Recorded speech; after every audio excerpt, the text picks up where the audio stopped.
Assalamualaikum warahmatullahi wabarakatuh. Nama saya Wifridatul Aziza dari Prodi Pendidikan Bahasa Inggris UIN Wali Songo Semarang. Saya di sini akan menjelaskan tentang studi tokoh Abu Rayhan Al-Biruni atau biasa dikenal dengan Al-Biruni. Guna memenuhi tugas mata kuliah Falsafah Kesatuan Ilmu pada kelas PBI 5B. Oke, let's check it out. Oke guys, kali ini saya akan menjelaskan studi tokoh yang sudah saya bahas di awal tadi, Abu Rayhan Al-Biruni atau biasa dikenal dengan Al-Biruni. Al-Biruni lahir pada 4 September 1973 di Khawarizmi Turkmenistan atau biasa disebut dengan Haifa. Yang kita tahu, beliau adalah matematikawan, ahli filsuf dari Persia, ahli farmasi obat-obatan, ahli geografi, perbintangan, dan sebagainya. Untuk membahas karya-karya beliau, saya akan menjelaskan tentang apa saja buku-buku yang beliau buat pada masa itu. Beliau berhasil mencetak 120 buku pada masa itu, 4 buku membahas tentang perbintangan, dan 2 buku membahas tentang sejarah. Oke, next untuk kita tahu karya-karya beliau selanjutnya. Oke, untuk karya selanjutnya, beliau juga membuat penilaian tentang jari-jari bumi senilai 6.339,6 km. Pada jarak itu, beliau juga membuat buku-buku tentang pengajian bintang. Salah satu fun fact-nya, beliau juga adalah salah satu teman dari ahli farmasi obat-obatan yaitu Ibnu Sina.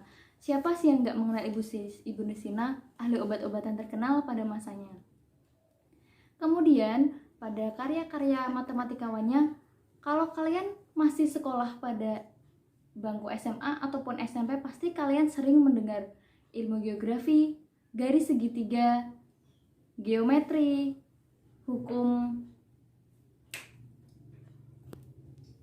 teori aljabar, ahli geometri, dan hukum Archimedes. Kalian pasti sering kan mendengar tentang itu? Ya, itu adalah salah satu karya yang disumbangkan oleh Abu Rayhan Al-Biruni atau biasa kita sebut dengan Al-Biruni. Kemudian, begitulah karya-karya beliau yang bisa saya sebutkan, tapi maaf saya tidak bisa memberikan satu persatu karena saking banyaknya karya beliau.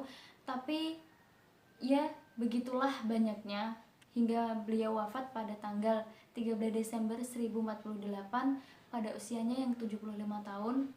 Dari yang saya bisa jelaskan kali ini, dan saya sangat bangga saya bisa menjelaskan tentang studi tokoh Al-Biruni kali ini adalah, kita tahu beliau banyak menghasilkan karya-karya, tapi saya yakin beliau juga menerima konsekuensi dari itu semua.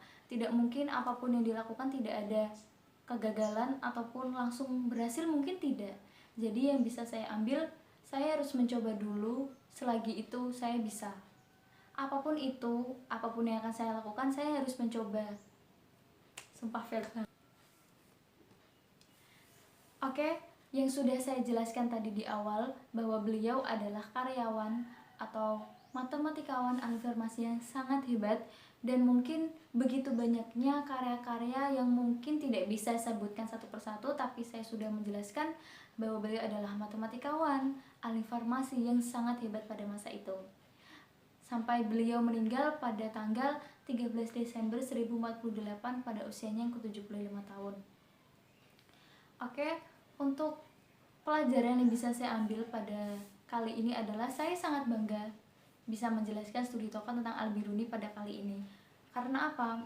Kita tidak akan pernah tahu sampai mana titik kemampuan kita kalau kita tidak mencoba.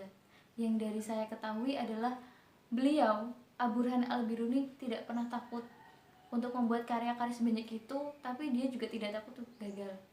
Nah, untuk kita yang masih muda, yang masih bisa untuk berkarya, ayolah, kenapa kita tidak bisa mencontoh Al-Biruni?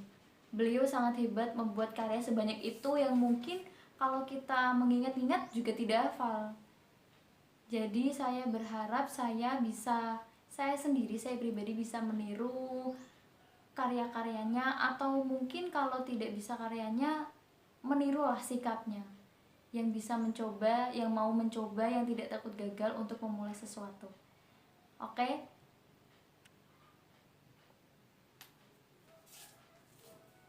Oke guys, itu tadi penjelasan saya tentang studi tokoh Abu Rayhan Al-Biruni. Saya berharap kalian bisa enjoy untuk mendengarkannya dan bisa memahaminya. Oke, terima kasih. Assalamualaikum warahmatullahi wabarakatuh, and don't forget to like and subscribe.